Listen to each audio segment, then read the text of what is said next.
and do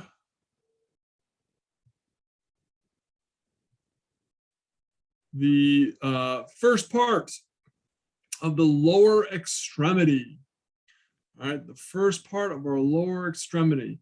Now, I do believe that, correct me if I'm wrong, we already did all the labeling for the axial skeleton's vertebral column. So that means, and we've already done did we do the labeling for the upper extremity at all? For the lab atlas, does anyone recall?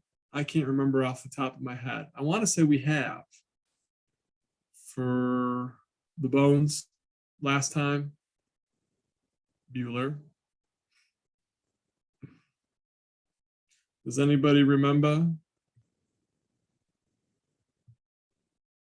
Okay, so then let's get to it and just do this first part, and then we'll call it an evening. Okay, so let's continue on with appendicular skeletal anatomy and discuss the lower extremity, and we'll discuss the pelvic girdle. Now, we talked about the pectoral girdle last week, and we discussed how we have the upper extremity, and then the upper extremity will articulate, all right, with the pectoral girdle, and it's the pectoral girdle that attaches your upper extremity onto the axial skeleton. Well, when we're talking about the lower extremity, similar type of scenario. The lower extremity will articulate with the pelvic girdle, and the pelvic girdle will attach to the axial skeleton. We have to clarify a few things. Okay, there's a difference between the pelvis and the pelvic girdle.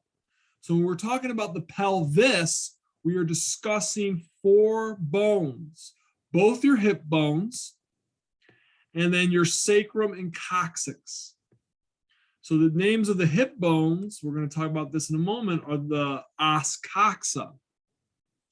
And so your pelvis is going to hold all that stuff in the pelvic cavity there. So you'll have some of the internal reproductive organs in there, and some of your urinary tract organs, and some of your digestive tract organs will all sit in the pelvis there. All right, so now that's the pelvis. So the pelvic girdle is only going to be made up of 2 bones, and those are going to be your left and right os coxa. And it's the pelvic girdle then that articulates with the trunk or the axial skeleton. And so that allows the lower extremity to attach onto the axial skeleton. So here you can see is a picture of the pelvis. Okay, you have your sacrum and coccyx down here, and then you have your right and your left, right, os coxa. All that together makes up the pelvis. So that's a wonderful test question. I don't want you to be fooled. Know the difference between the pelvis and the pelvic girdle. Here's a nice picture of your pelvic girdle. And you can see some of the differences between male and female. And I guarantee you that you will be asked 1, if not 2 questions on your lab test to be able to differentiate the difference between a male and a female pelvic girdle. And so that's important that you're able to do so. And we'll discuss some of those differences here in a moment. Okay, so just make sure.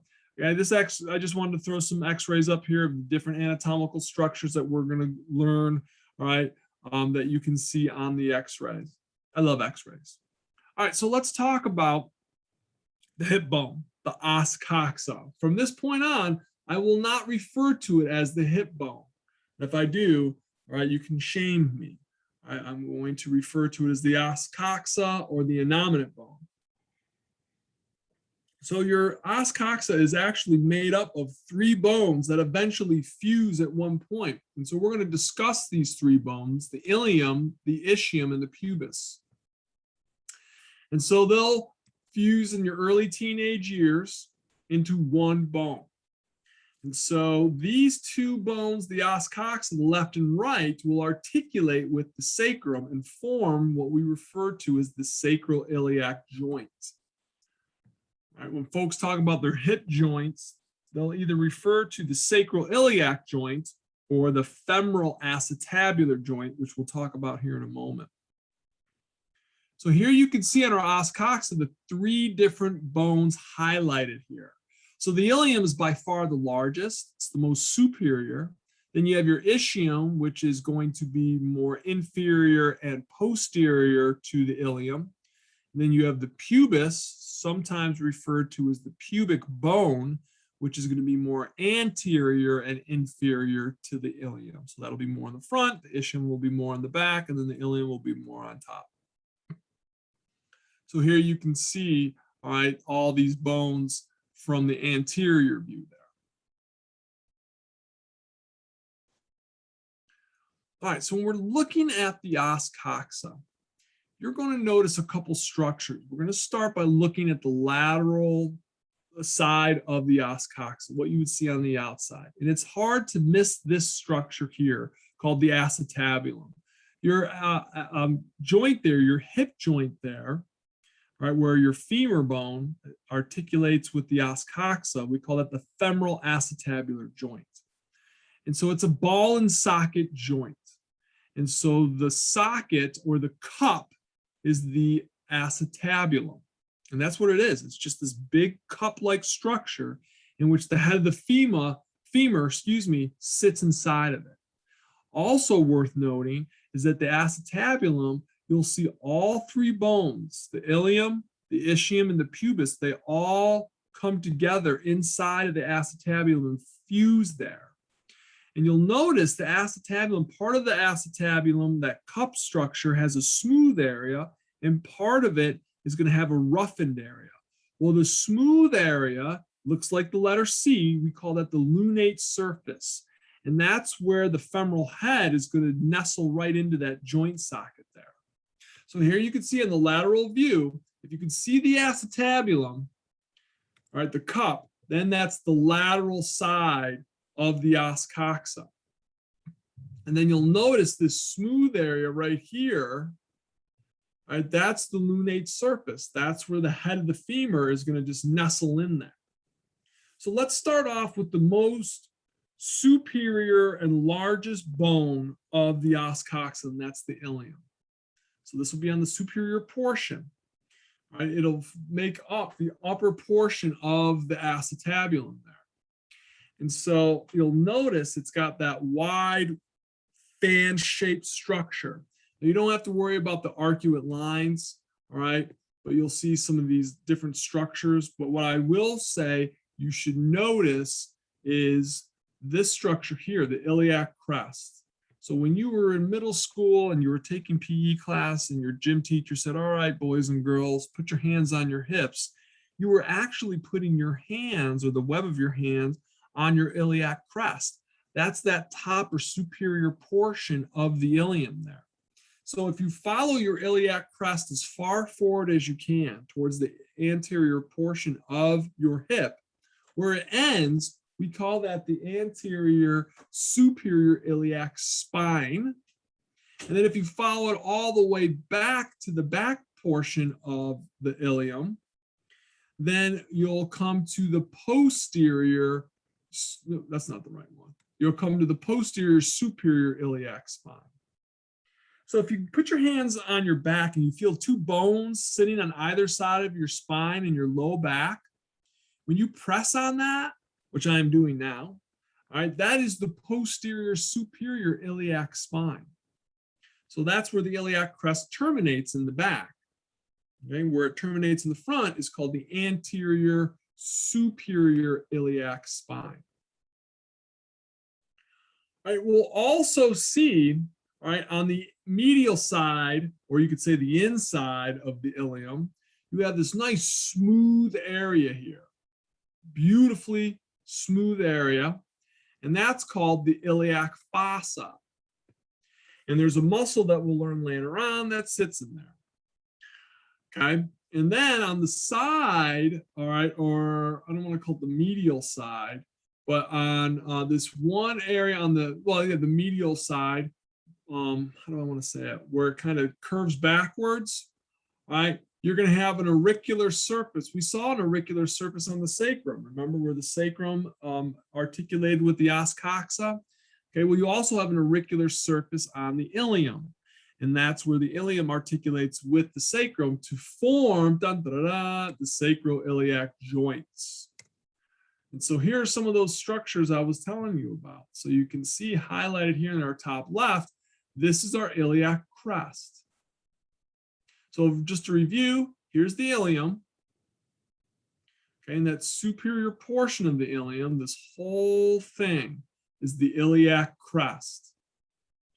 And so if we follow that iliac crest as far forward as possible to the anterior point right here, that's the superior, that little bump, that little knob or nubbin there, that's the anterior superior iliac spine. And then if we follow it all the way back and you press on either side of your spine, you'll feel a bigger like bone kind of protruding up from the side there. That's the posterior superior iliac spine. And so those spines are on either end of your iliac crest. Then on the medial surface here, and I know it's the medial surface because I don't see the acetabulum. Here's your awesome acetabulum. That's on the lateral surface. Okay, on the medial surface, right, we'll see the auricular surface. That's that part that articulates with the sacrum to form the sacroiliac joint. And then this nice smooth area on the inside here, that's the iliac fossa. All right, we'll also notice, all right, on the ilium, you got this big notch here. That's the greater sciatic notch. And that's where your sciatic nerve is going to pass through there. All right, and then you can also see again on this picture, there's the auricular surface of the ilium there. Okay, let's go on to the second bone here of the pelvis. Okay, or not the second bone of the os coxa, the ischium. Okay, so the ischium is going to make up the posterior inferior portion of your os coxa. And so you're going to see right below that greater sciatic notch, you've got a little nubbin here, this fellow right there. And that's our ischial spine. And that's found in between the greater sciatic notch and the lesser sciatic notch. So the ischial spine sits right above, right, the lesser sciatic notch, or you can say the lesser sciatic notch is inferior to the ischial spine. Now, where you're sitting right now, on your bones that you're sitting on, you're actually sitting on the ischial tuberosity. They also have been referred to as the sits bones, okay? But what you're sitting on are the ischial tuberosities, okay? They are going to be, right, where your hamstring muscles attach to, but also when you're sitting, they're going to bear most of the weight of your body. And then where the ischium, all right, extends towards the pubic bone, all right, that basically comes off of the ischial tuberosity, right, we call that the ischial ramus. And I'll show you here in a moment. Okay, so you can see the ischial bone highlighted here. There's the ischial bone. Okay, it's going to be more inferior to the ilium and posterior. Okay, so this structure right here, there's the ischial tuberosity. That's where you're sitting on right now, if you happen to be sitting while you're listening to me. And that's where your hamstrings attach onto. Then from the ischial tuberosity towards the pubis or pubic bone is over here. This little stretch over here, that's the ischial ramus. And then you can see the lesser sciatic notch here. And then right above the lesser sciatic notch is our ischial spine, right there, a little nubbin. That sits between the greater sciatic notch and the lesser sciatic notch. All right, the last bone of the os coxa is the pubis. All right, so it's going to be more anterior, and it's going to be anterior to the ischium, right? But it'll also be inferior to the ilium. So it sits in the front, but below the ilium there. And so it's going to receive, all right, that ischial ramus, which will eventually turn into the inferior pubic ramus. Okay, so the ischial ramus eventually, when we get to the pubic bone, all right, fuses and becomes the inferior pubic ramus. And that makes up this bottom portion down here. And then you've got a top portion up here. And that is the superior pubic ramus. And it comes back from the acetabulum. Well, underneath or inferior to the superior pubic ramus and superior to the inferior pubic ramus, you have a hole, a foramen, and we call that the obturator foramen. It's the only hole or space in the os coxa. Okay, so you'll see it, whoops, right here. It's hard to miss. There it is. That's the obturator foramen that I'm putting the X through. Obturator foramen. All right, and so on either side, either os coxa, where the right pubis bone and the left pubis bone articulate with one another, right, that forms the pubic symphysis, in which we have that disc that sits in between, all right, the two pubic rami there.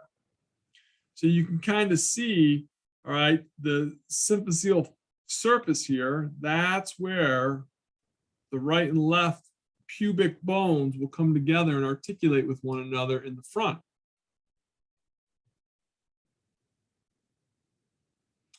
All right, so here you can see on our drawing, on our labels, here's the obturator foramen. Okay, and then you'll see above it here, there's the superior pubic ramus. It's not very big at this angle here. And then right below it over here is the inferior pubic ramus. And this is the pubis bone right here highlighted. So it's not a very big bone.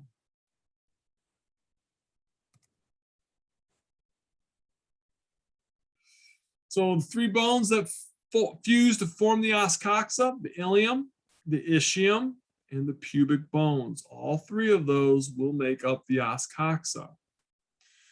Where are the ischial tuberosities located? The nice thing about it is that it says it where they're located in the name, ischial, so that they're on the ischium. What part of the ischium? The posterior inferior portion. What is their function? When you are seated, they are the weight-bearing structures for your body. So you heard me in the beginning of tonight's class talk about the differences, all right, between male and female pelvis, pelvises, all right. We're going to talk about that now, okay? We call that sexual dimorphism, the ability to tell the difference between a male skeleton and a female skeleton here.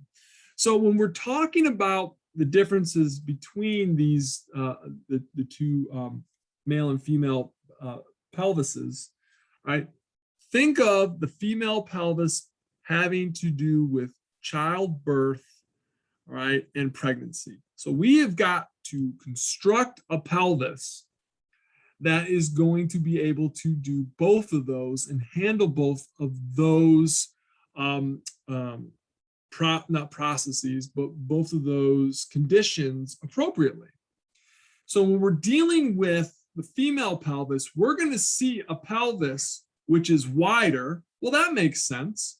Okay, a wider pelvis is needed to accommodate the baby and all the internal viscera. Okay, but also we want to see a pelvis that is shallower. And it makes sense, right?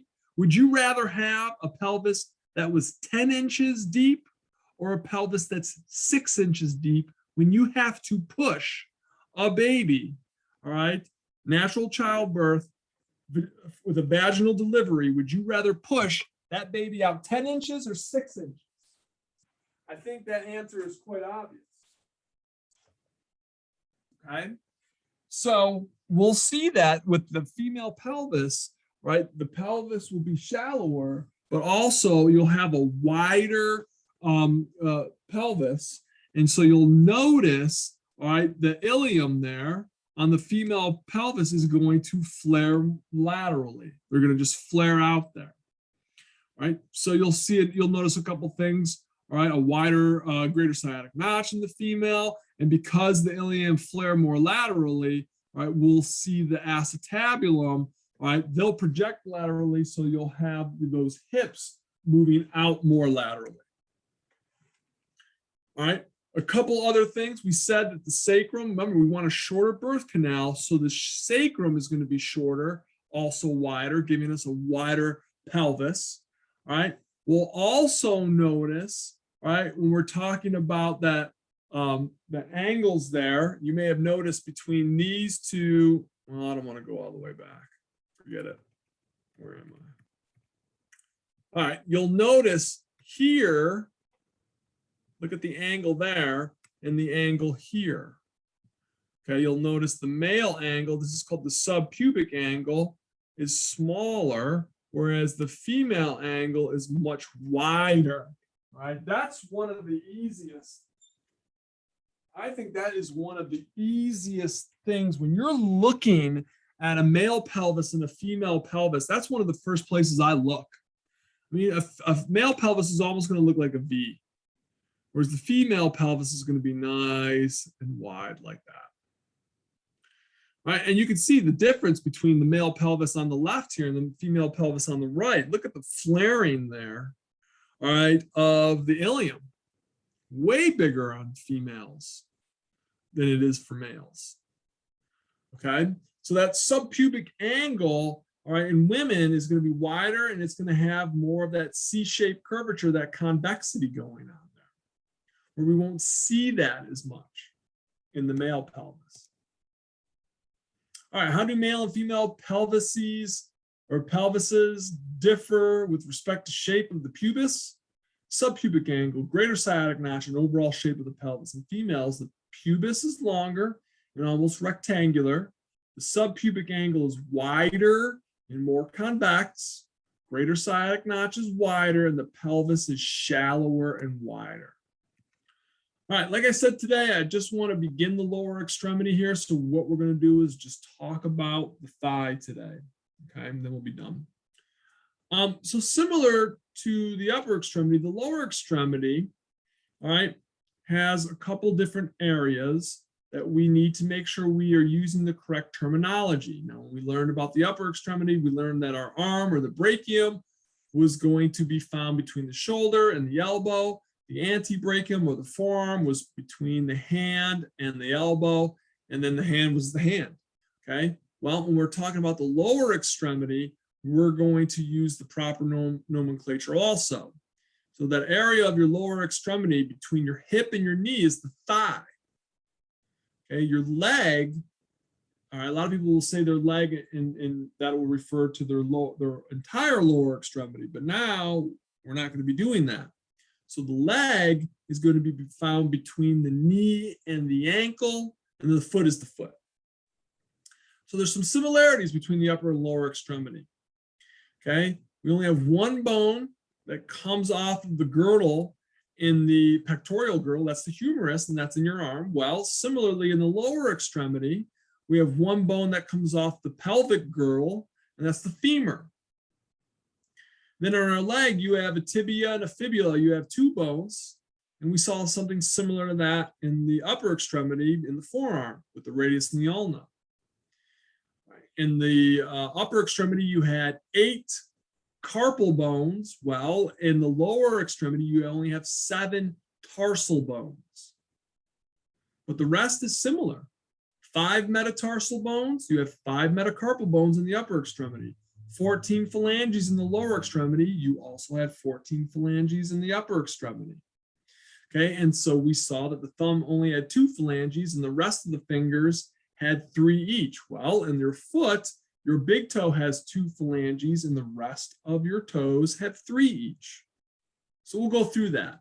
One big difference, all right, is this fellow right here, the patella, your kneecap. Okay, your patella is a sesamoid bone. A sesamoid bone is a bone that is found within a tendon. So here are the bones of the lower limb. Let's take a look. The femur, longest, strongest bone in your body. Very difficult to break this thing. And if you do, I am sorry, because it's not fun. It hurts a lot. So our femur bone is a long bone, which means it has an epiphysis, a proximal and distal epiphysis. It's got a diaphysis, and then it's got all the other stuff that comes along with that. So our proximal epiphysis, all right, which helps to make up your femoral acetabular joints, we call that end, that nice rounded end there, the head of the femur. That's what's going to articulate with the acetabulum and form the femoral acetabular joint. In the head, you've got this depression. So if I'm looking at the head from the side here, it's going to look like that. You'll have this depression, right here, and that's called the fovea. And there's a ligament that comes out of that and attaches into the acetabulum. So if I'm looking at the head from on end, you'll see this depression here. And that's where it's called the fovea, also known as the fovea not centralis, the fovea capitis. Okay, and there's a ligament that comes out of that. So then off of the head, you've got this thinner area of bone, and that's referred to as the neck. And it comes in to the femur at a specific angle here. And so when we get into the greater portion of the femur, you've got these two bumps. So when you're feeling along your hips there on the side of your body by your legs, you'll feel this bone structure there. And that's called the greater trochanter. Right? That's a site for a lot of muscles to attach on. The greater trochanter is going to be on the lateral portion of your femur. Your head is going to be on the medial portion. The greater trochanter is going to be on the lateral portion, opposite of the head. Right? Well, on the medial portion of your femur, you have the lesser trochanter. And it's a small little bump. The greater trochanter is a big bump. Lesser trochanter is a smaller bump. And it's a site, again, for muscles. All right. We'll also see, you don't have to know these structures here, so we're going to skip that. Then we're going to go to the distal part of your femur, down to the distal epiphysis. And you're going to have two rounded structures. They look like big knuckles, and those are the medial and lateral condyles. And they're these smooth, rounded oval structures that articulate with the tibia, which make up the part of your knee joint there. And so there's a little space in between the medial and lateral condyles, and we call that the intercondylar fossa. And above each condyle, you have these smaller bumps. We saw this in your humerus. All right, so in the femur, okay, no different. We call those the medial and lateral epicondyles. And an epicondyle is this little structure that's superior or above a condyle, and there's sites for muscular attachment, the epicondyles are. And then on the front of our femur, you'll see the smooth depression area there. That's the patellar surface, and that is where the patella will articulate with the femur, and it's going to be smooth for obvious reasons. We want to reduce friction. We don't want to cause damage. All right, so again, we'll go through all these different structures labeling next class, okay? But just to kind of show you, here's the head of the femur, that little depression, that little hole there, that's the fovea. Okay, and then you'll have where the head kind of thins down, that's the neck. And then you've got the greater trochanter, which is opposite of the head. This is a big bump here. And then you've got the lesser trochanter on the inside. And then we get down to the distal end. All right, we have these two rounded, convex, smooth surfaces. So the head is always going to be medial. So if it's on the same side of the head, it's the medial condyle. If it's on the other side, it's the lateral condyle. And then you'll have these little bumps above each condyle. On the lateral surface, that's the lateral epicondyle. All right, on the medial surface, that's going to be the medial epicondyle. And then in between the two condyles is the intercondylar fossa. And that's where we're going to find in the intercondylar fossa your cruciate ligaments, your ACL, your PCL. We'll talk about that at another time. So the patella, right, is a sesamoid bone. It's the largest sesamoid bone in the body. We also call this bone your kneecap, right? But it sits right in your quadriceps tendon there. And its job is to protect the knee joint, but also it plays a huge role in allowing that tendon, all right, the quadriceps tendon to move more smoothly. Because if it wasn't moving smoothly, you can start to cause damage to a joint. You get abnormal biomechanics, you get I can't talk tonight. You get joint degeneration, and that means you get the awful arthritis word later on in life. So there's a picture of the patella. Pretty cool. All right, I'm going to stop here. Told you class wasn't going to be very long tonight. All right, I'm going to stop here. And